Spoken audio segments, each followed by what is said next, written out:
Ducks fans, are you ready? You are listening to the DucksNPucks podcast with your hosts, Mike Walters and Eddie Jones. This is the #1 home for Anaheim Ducks talk and analysis. Here we go. Welcome to the show. This is your host, Mike Walters, along with my co-host, Eddie Jones. And we have a good show for you this week, folks. Probably better than the way that the Ducks played in the first 3 games, Eddie. But we're going to go over each of those games and talk about what happened and basically kind of what went wrong in those 3 contests. We're also going to go over all the roster moves. The Ducks have been bouncing some players around, and a familiar face and Emerson Etem returned to the team. So we'll be talking about all of that. Plus, we have tons of your fan questions that we're going to get to as well. So we promise you we'll get to those later in the show. But first, we'll go with the recaps of the first 3 games, Eddie. The Ducks opened up on the road in Dallas. They started out on fire in the first period, out shooting Dallas 17-1, but ended up tied 1-1. After the first period, and ultimately it went on to lose this game. Despite the strong start in the first period, they really slowed down in the second and the third, and ultimately they lost this one, Eddie, 4-2.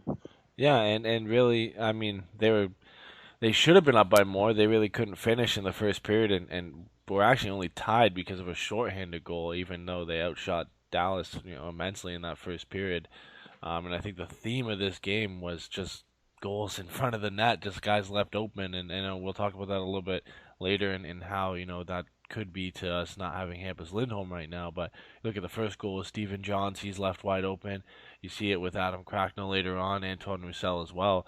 Almost all these goals they're left wide open in front of the net, and that was kind of the theme of the night for the Ducks. I mean, Cogliano had a good night. He got both of the goals.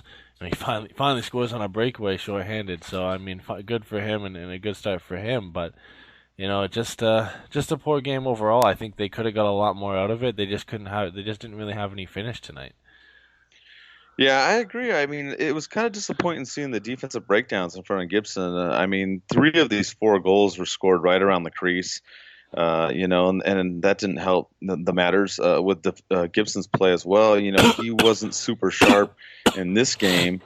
So you put those 2 together, and it just didn't come together for the Ducks. They looked better on the offense.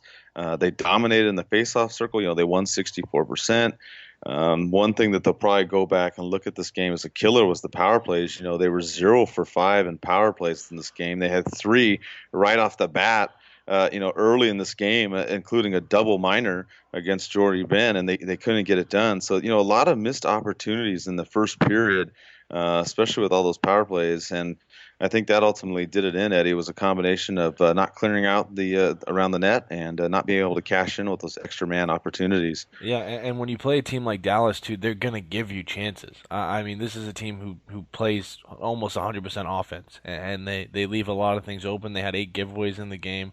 There's a lot of chances for the Ducks. They were throwing a lot of things in there. Getzlaf had 10 shots. For a guy last year who we criticized to shoot the puck more, he ends up starting the season with 10 shots, which is probably more than he had through his first 10 games last year. So, where they're throwing everything to the net, and they just didn't seem to get the bounces, and they just didn't seem to get in the right areas to put that puck in the back of the net when they had the chances. And Dallas, like I said, they were giving them opportunities. They play a fast offensive style of hockey. The Ducks just couldn't cash in, and like you said, that was kind of the theme of the night. And then obviously defensively leaving guys wide open, and really those were the 2 mistakes that they made in this game, and the reason they did end up losing as well.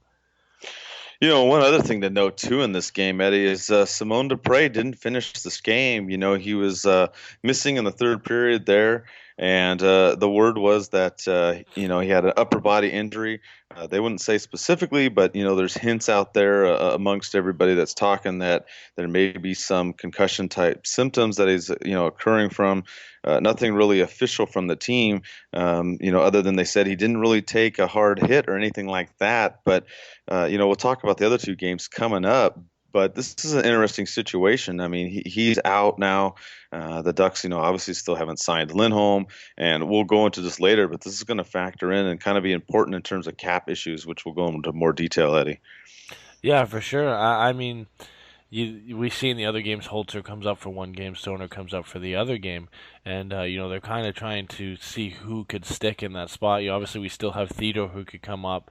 We don't know what's going to happen with Larson if Lindholm does get signed, but it does create some issues right now depth-wise for the Ducks not having Hampus Lindholm there to rely on to replace a guy like Simon Despres. And but like you said, it does kind of create an interesting situation that they can use for the cap to sign a guy like Lindholm. If Simon Despres is out long term, I'm sure they're doing all the tests right now and they're going to determine it. That is 3.7 million that you can bury on the injured reserve until he's ready to come back, and that frees up that much in cap space, as well as like we mentioned before with Nate Thompson and his salary that you can bury on the injured reserve and attempt to use that money to sign Hampus Lindholm. So it does create an interesting opportunity for the Ducks if they're going to go that route. Obviously, you don't ever wish for a guy to get hurt, but it does give them a little bit more flexibility now. If they were to put those two guys on the injured reserve, it frees up more cap space than you would have thought.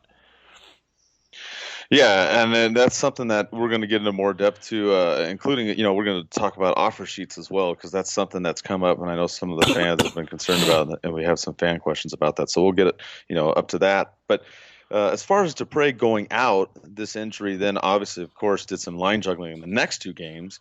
So we saw Holzer come in the game against Pittsburgh, and I mean the result was kind of similar in this game. The Ducks came out strong in the first period. They got a lot of shots on net. They were flying around Pittsburgh and playing, a good first period. Of course, Pittsburgh gets the first goal.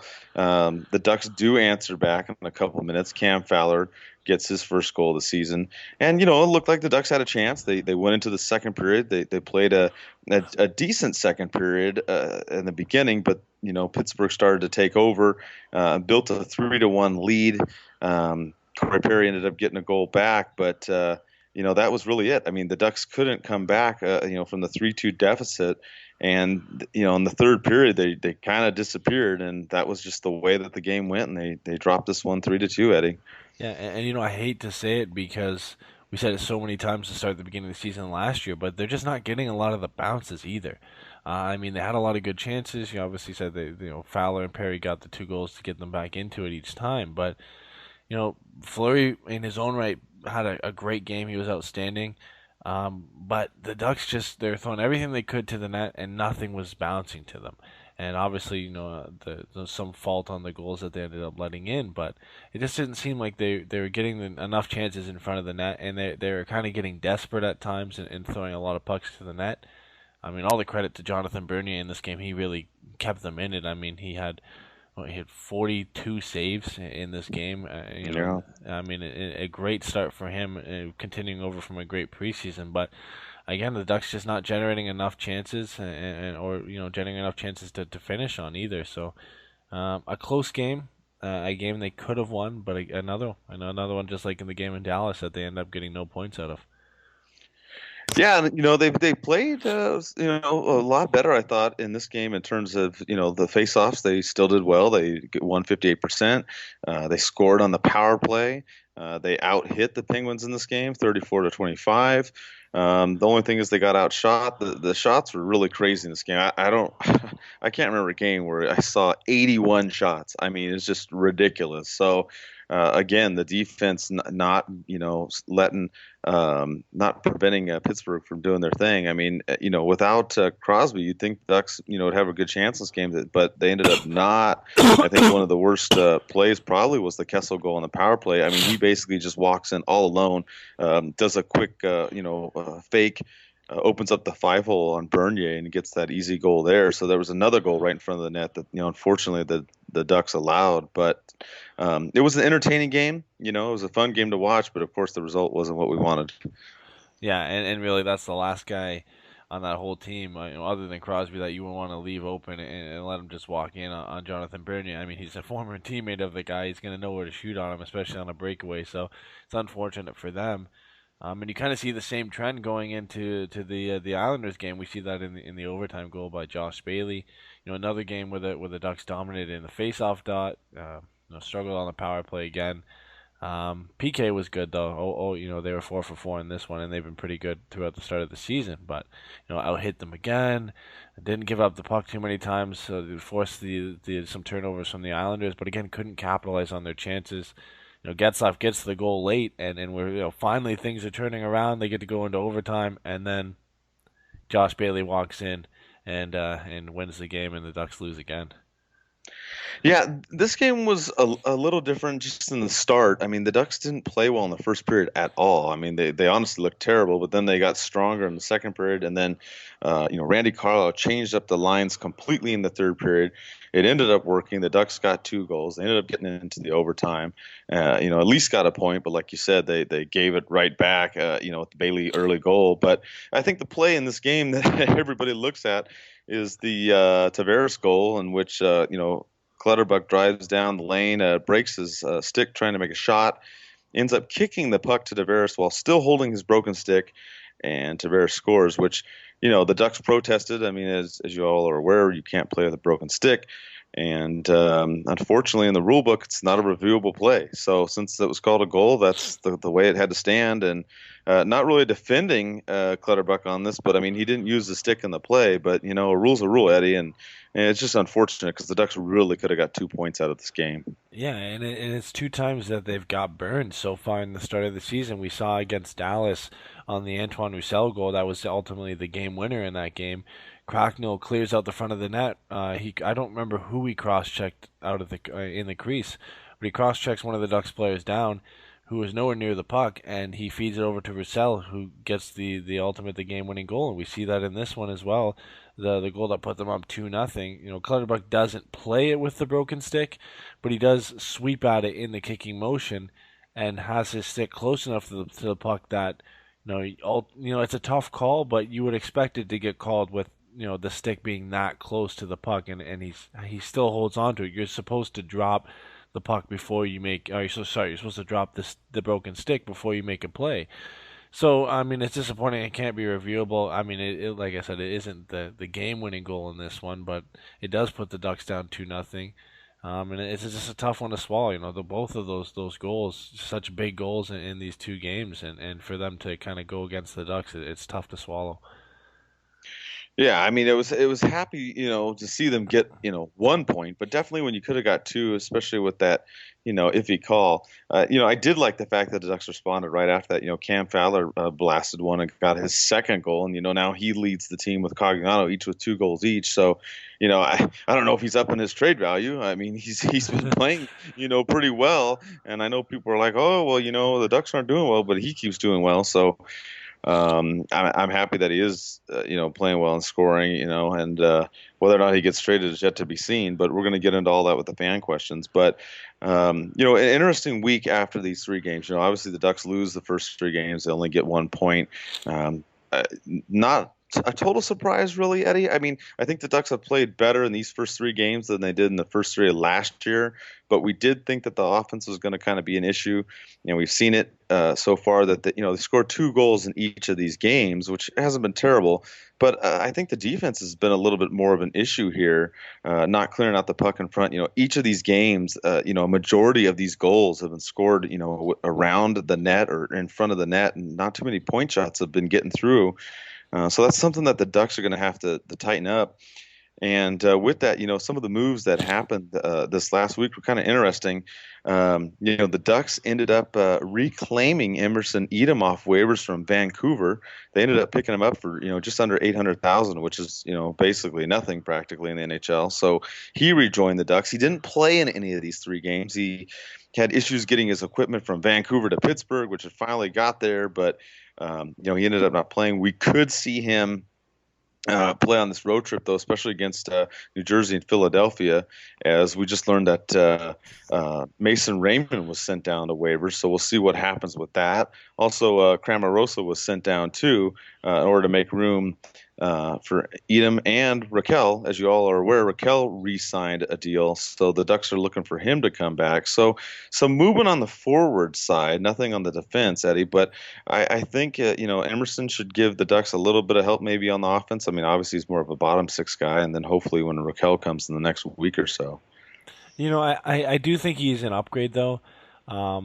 I don't like what Mason Raymond has brought so far. I mean, he was brought in for his speed. He had a pretty good showing in the AHL for Stockton at the end of the season there. But I haven't seen him utilize his speed in a way that's benefited the Ducks. He hasn't really been noticeable for me.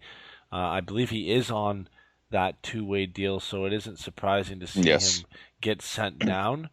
And when you bring in a guy like Edem who is on a one-way, so I think it is good to bring in Emerson Etem. He does have that speed that Raymond has. He is more of a physical guy.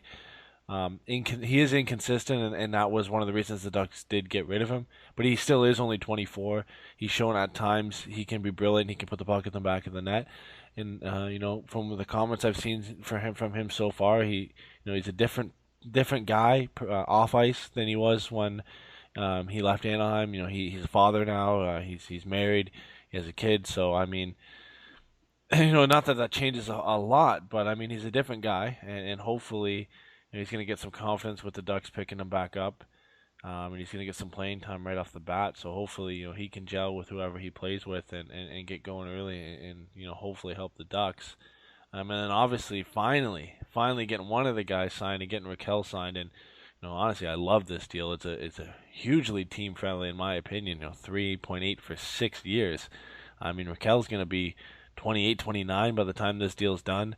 I mean, right in the prime for him, so he's going to get paid if he keeps contributing and increasing his point value every year. But for the next 5 or 6 years, he's going to be a great player for the Ducks, and they're going to have him for cheap, and that's something you need right now, especially when you've got guys like Perry and Getzlaf and Kessler on the books until 2020 and 2021. So it's a big deal for the Ducks, a good deal for Rakell to finally get signed. Obviously, we're hoping for him to come back, still on the injury list right now because of his surgery. So hopefully he'll be back. Edem will be in the lineup most likely against New Jersey, and that will spark the offense. And then obviously the big one to get signed after that is Hampus Lindholm.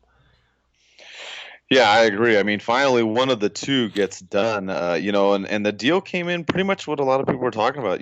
They had talked about a 6-year term and around $4 million, and obviously it came in a little less than $4 million. So, I'm sure the Ducks were happy with that. And Rakell was happy being, close to that 6-year, $24 million, deal. Came in at 22.8, so not too far off there. So it sounded like both sides were happy. As you said, a good long-term deal. It's not going to cost the Ducks, a super amount of money over that time. So it's good to get that finished up, and they're basically waiting for Rakell's visa too to get done. Usually takes 3 to 5 days depending on the process and everything. But once they go do the appointment, they'll go in there and apply, get it done. That's the time frame, and then it looks like he's still maybe about another week away from playing or so. So I don't think we'll see him, maybe not till next week towards the end, hopefully. So there'll be some updates, of course, and we'll post them as well. And with that, we'll also keep our eye on Lindholm. And I know a lot of fans are asking about Lindholm and what's his status and what's going on. And I mean, this really is kind of a complex thing here, Eddie. I mean, if you look at the Ducks situation, they have less than $400,000 in cap, based on capfriendly.com.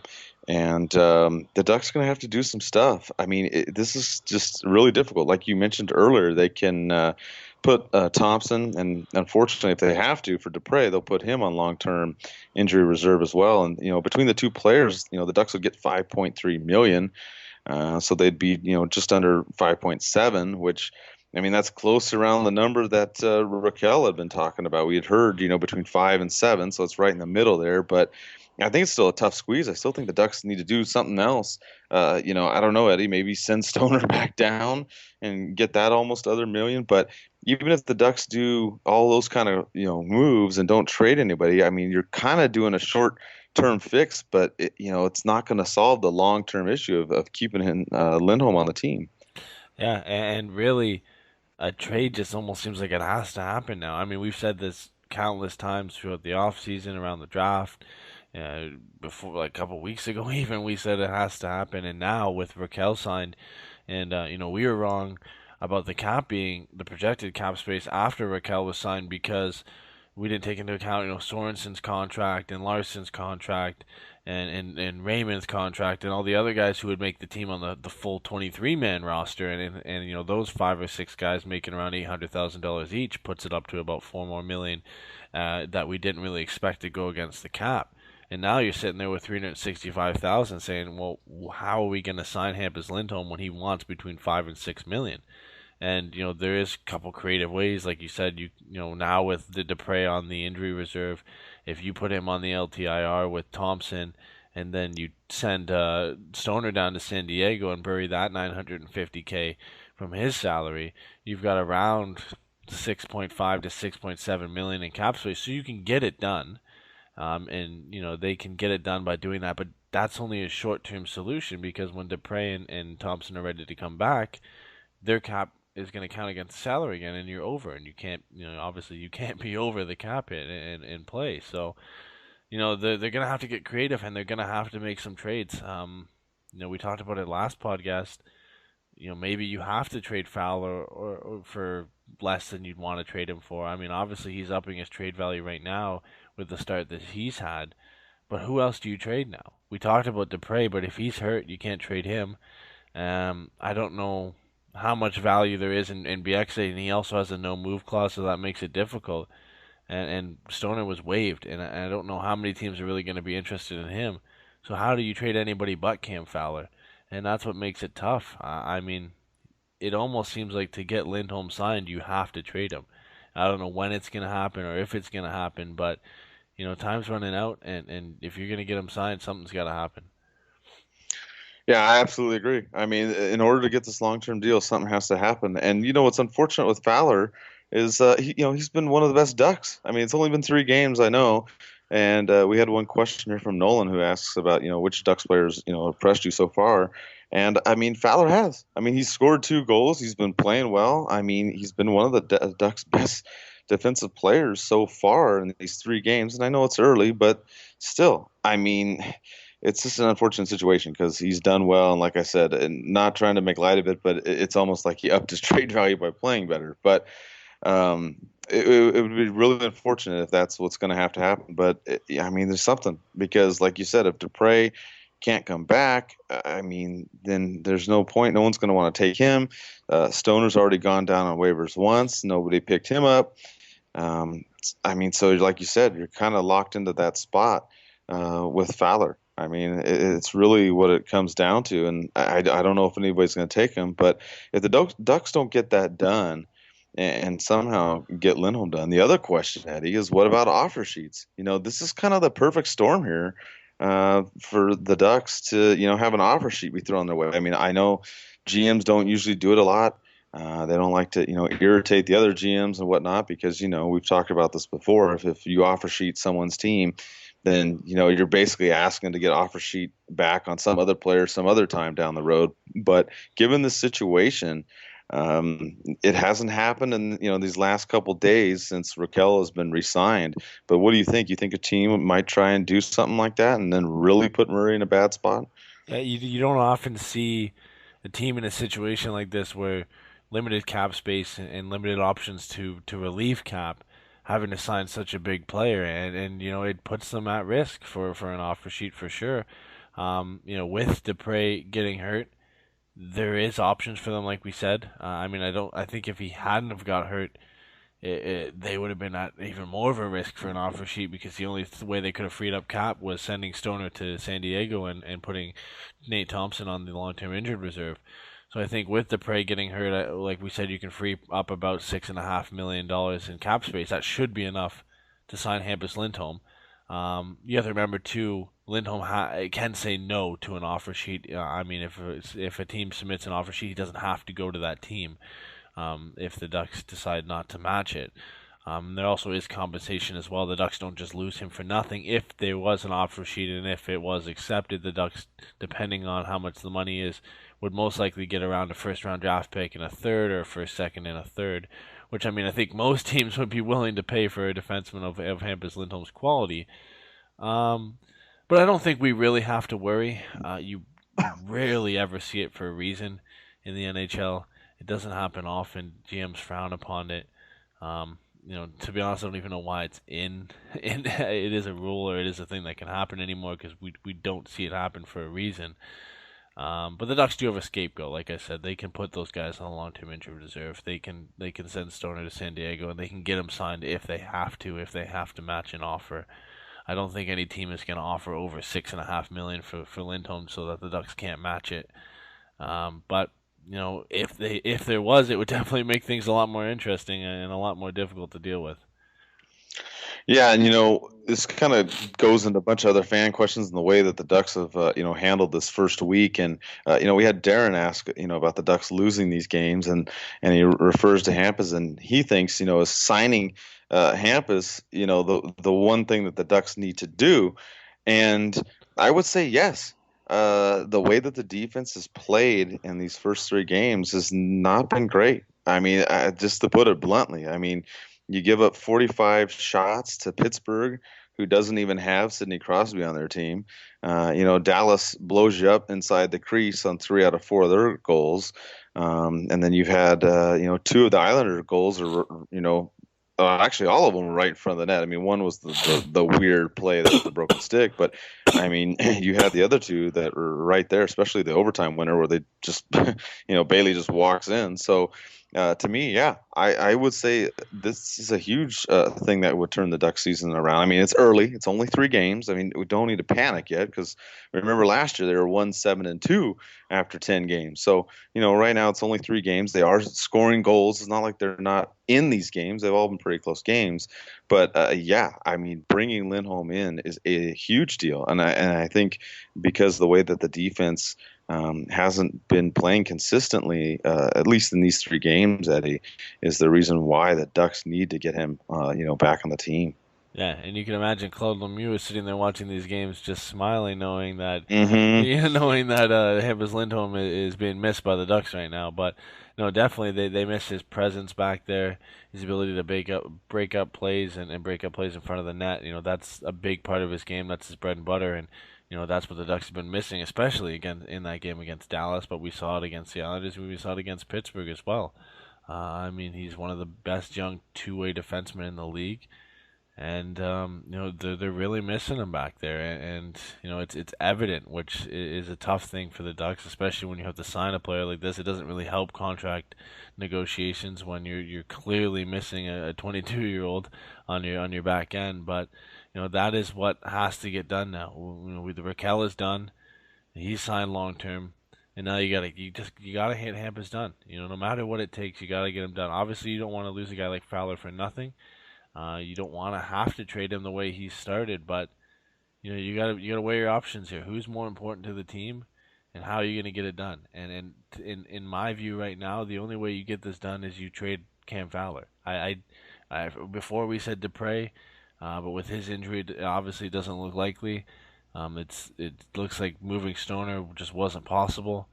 Moving Bieksa is even harder, and really the only one that looks like you can move him and get something back for him is Cam Fowler. And I don't know how you do it right now. You've got to get Lindholm signed, so something has to happen. Yeah, I agree. I mean, plain and simple. We talked about it last week about Rakell and his importance to the offense, and that the Ducks needed to bring him in. Which, I mean, we see that too. The Ducks, they've scored 2 goals each game, which isn't terrible, but there's not a lot of depth on there as far as a balanced attack. So bringing Rakell in is important, but obviously defense wins championships. I mean, let's just be realistic. And defense is what's going to get the Ducks back to being at the top of this Pacific Division, and also going into the playoffs, because this team can still make the playoffs. I know there's some people out there that doubt it. They've seen these first 3 games. They think, okay, it's over. But you know what? The Ducks were 1-7-2. I just bring you back to that. And they were 1-7-2 back in the Mighty Duck days, and they still made the playoffs that year too. So you know what? I'm not worried about this first 3 games. I mean, I'm not happy. I don't like that they have lost them, even though they, could have won one of the three technically, off of a, poor call in my opinion. But I think the Ducks will be okay. And, it's just a matter of trying to figure the situation out. And that's been the biggest issue is the defense. That's what Richard asked us that question too. What's the biggest weakness? And I think so far it has been the defense because everything else has looked great. The power play's been so-so. They've been winning in faceoffs. They've been hitting. They've been getting shots. Gibson didn't do great in his first game, but he had a great game against the Islanders. Bernier looked good as well. So this is where it's at. I mean, it's only a snapshot. It's only 3 games. But they've got to work something out here, get the defense going again and playing solid, and we'll have to see. I mean, don't forget, you have Larson in there who's never played before, and some people I know are questioning. We had Nolan ask us too, why isn't Shea in? But I think this issue, Eddie, has to do something with Larson and going back to the Swedish league and whatnot and giving him a chance. Plus, the coaches liked what they saw. He had a really well-balanced game in the preseason. So I think maybe they wanted to give him a chance to try out with Lindholm out. Yeah, it's easier to give Larson a shot and send Shea down and give Larson, his 9-game tryout and see how he does and see how he adapts to the NHL game. If you don't like it, you can send him back to Sweden. At least then you can bring up Shea from San Diego, and it's like nothing really even happened. So I think that's the reason Larson's up there. He had an impressive preseason. Not that Theodore struggled, but I think Larson was one of our best players in the preseason along with Sorensen, and that was the reason that they both made the roster and are still there. But they're getting their tryouts right now. They're getting their 9-game tryouts, and we'll see how they do. And if I think if the Ducks want to keep them after that, then they'll burn the year on their entry level. But in all honesty, I think, I'm not going to say Larson's played bad. I think he's actually played pretty good for being a 19-year-old and for playing in, his first 3 games in the NHL. I think he's been calm. He's been good defensively. He's made some good plays. Hasn't really made any errors. He's been, been playing it safe, which is good. But I think realistically, at the end of his 9-game trial, he probably gets sent back, and we see, hopefully Lindholm back in by then.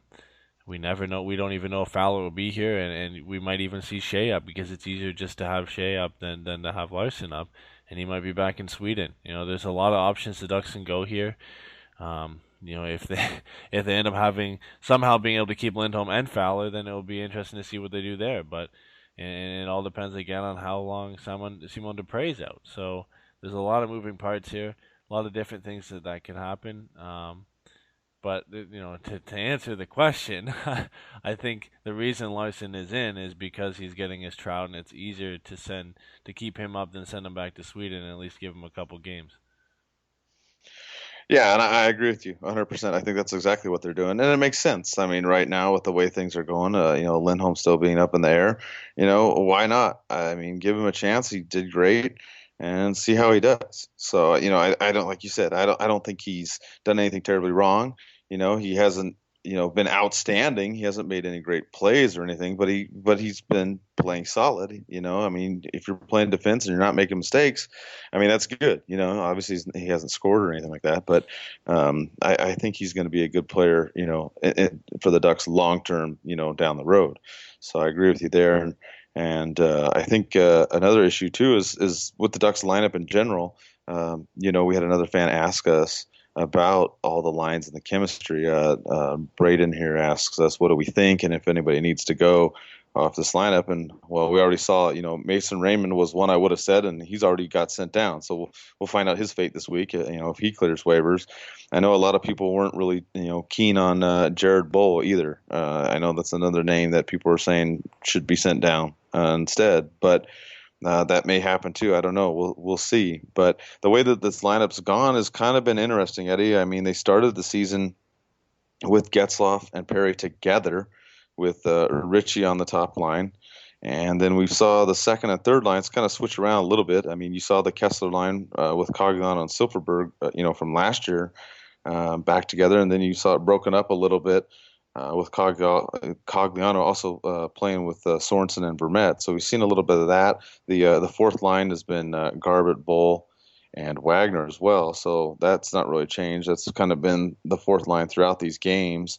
And then you saw it completely switch at the end of the the Islander game, we saw Perry and Getzlaf get switched up. You saw Ritchie and Silverberg and Getzlaf together, and then you saw Perry with Vermette and Coggiano. So you saw all kinds of things going on. It worked. So going into these next two games, I have no idea what the lines are going to be. I don't know if Carlyle's going to try and keep him Perry and Getzlaf together, or he's going to split them up. But I'd have to think with the way that they did at the end of the game against the Islanders, he might split them up in this game against New Jersey. I mean, I don't know. We'll have to see what happens.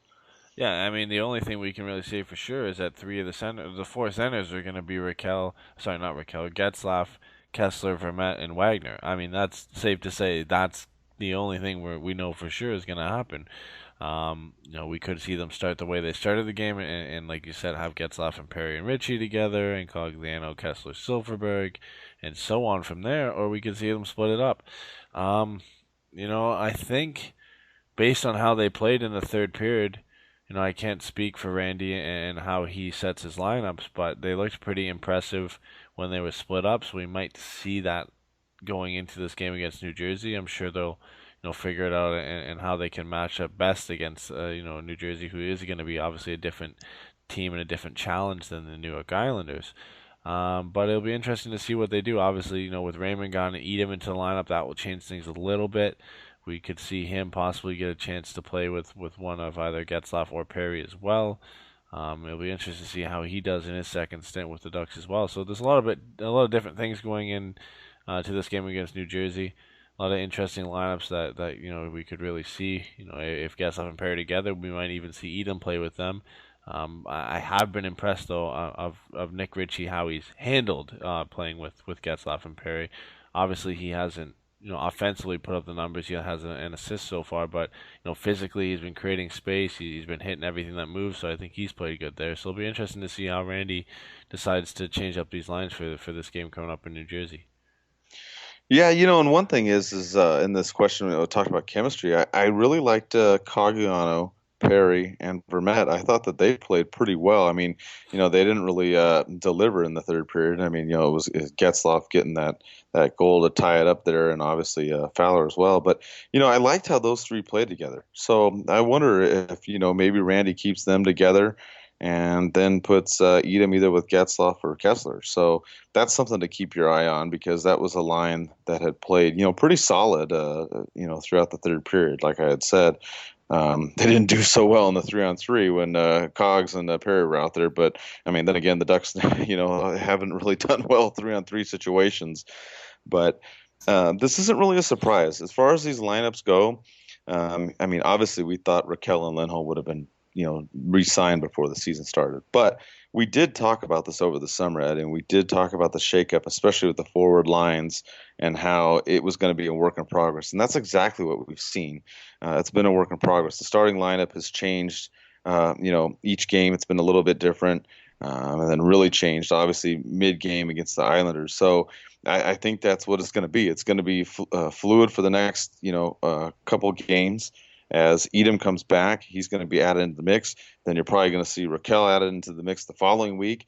You may not really have this figured out till maybe November even. I mean, I know it sounds weird, but I mean, I just really think that in terms of the forwards, I think Randy's trying to fill out and get the best out of his players that he can, and we know he can do it in mid game. So it's just going to be a work in progress, and that's the best I can offer up right now. And I think that's the best that we can hope for, because you don't want to go with just a set lineup and lose 3 or 4 games and just keep going with the same lineup. I'd rather them try and figure this out early and get it changed. And this is something that it's different than the situation with Boudreau. Boudreau would change lines to change lines.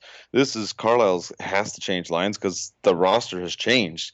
Etem coming in, Raymond going down, Rakell coming. I mean, there's all kinds of things working here. But I think so far, despite the record, I think Carlyle, some people don't like it, but I think he's done pretty well for the first 3 games. I mean, granted, the record isn't what we thought it would, hope to be.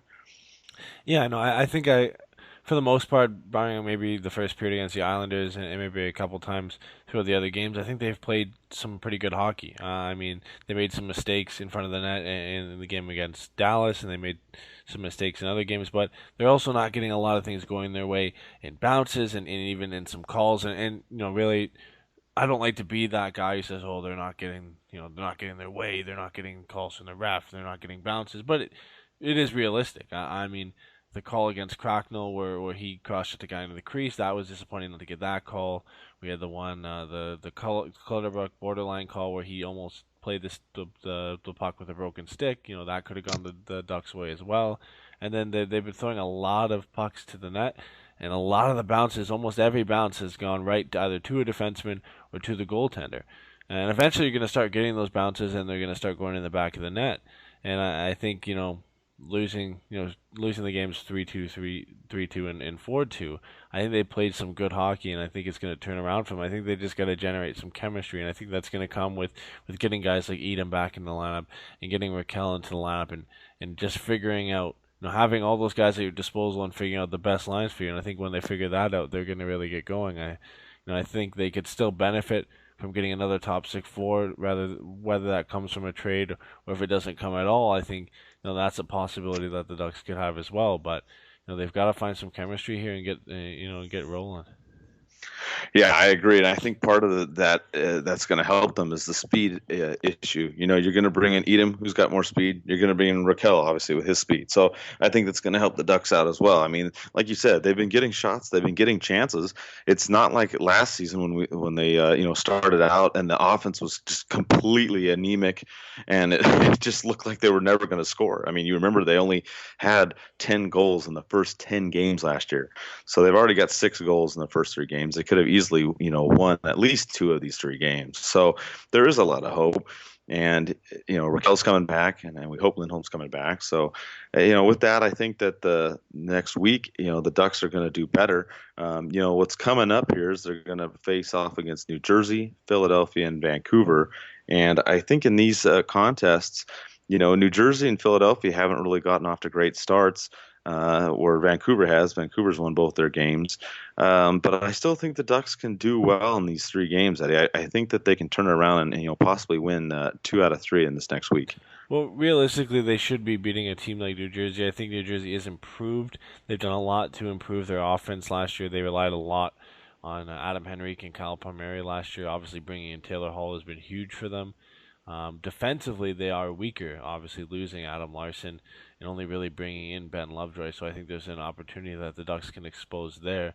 They do have Corey Schneider still, and he's an elite goaltender in this league, but it's hard to be an elite goaltender every night when you've got a weak defense in front of you. They did lose John Merrill as well to injury, so they're lacking on that blue line right now, and I think that's something that the Ducks can expose, and they should be winning this game as long as they can shut down guys like Taylor Hall and Mike Camilleri and Adam Henrique, and obviously former Duck Kyle Palmieri as well. So I think this is a game they should be winning. You look at Philadelphia as well. They're an improved team this year. They've got a couple rookies up in Travis Konechny and Ivan Provorov as well. And obviously, Rookie of the Year candidate Shane Gostisbehere last year. They're going to be an improved team this year. I think goaltending still could be an issue for them with Mason and Neuwirth. But it's another game that it's going to be a good game, good hockey. But I think the Ducks are a better team. I think they could get the win here. And obviously, you go into Vancouver where they've actually started pretty well this season. But again, you would expect at the beginning of the season, before the Ducks started, 0-2-1, I think you would have expected the Ducks to beat all 3 of these teams. And I don't think that's really changed. I think they've played some good hockey, and I think if they can improve in a couple areas, they should be able to beat all 3 of these teams. Now, do I expect them to go out and get 6 points? I think it's tough. You play 2 games on the road here. I would hope they would win the opening game against Vancouver and Honda Center and at least pick up a point or 2 against New Jersey or Philadelphia, but it'd be nice to see them win at least 2 of the games of this week coming up. Yeah, I agree, and that's the outlook. I think if the Ducks can get at least 4 points, somehow out of these 3 games is going to be the way that's going to get done. And with that, the Ducks are returning home, or actually going to start at home for the season on the 23rd, and we're giving away tickets for that game. And tonight's the last word that we had to give out in our little phrase here. So the word for tonight's show is rule. RULE. If you go back and you listen to the last 3 shows at the end, we gave away other words. There's 4 words total. You put them together in a phrase. You can go ahead and email it to us now as you listen to this or after. whenever you listen to the show this week. And email it to us at info@DucksNPucks.com. We'll pick a winner. We'll probably have till Friday at midnight, I guess, to do it, and then we'll announce the winner on Saturday morning. So we'll do that. We've also lowered the prices on a bunch of the T-shirts. You can check out on the website, tpnhockey.com. Go on there. Everything is pretty much under $9.99 or less than that, so you can go on there and check it out. And last but not least, Sons of Hockey sponsored this podcast. They're going to sponsor some more this month, and they're also selling some shirts as well. So you want to check out their stuff at sonsofhockey.com. If you use the word Ducks and Pucks at checkout, you'll get 10% off your purchase there. And they wanted me to let you guys know that some of the money that's being used in the purchase of the shirts is going to go towards fighting cancer as well. So kind of a good deal there. You'll be able to, get a discount off their shirts as well and help fight cancer, which is, a big thing in the month of October, obviously, as all the other sports as well talk about it. So there's some deals for you out there. Hopefully someone will win the tickets, and we'll be back next week, probably after the season opener, and hopefully we'll keep doing this each week, and let's go Ducks.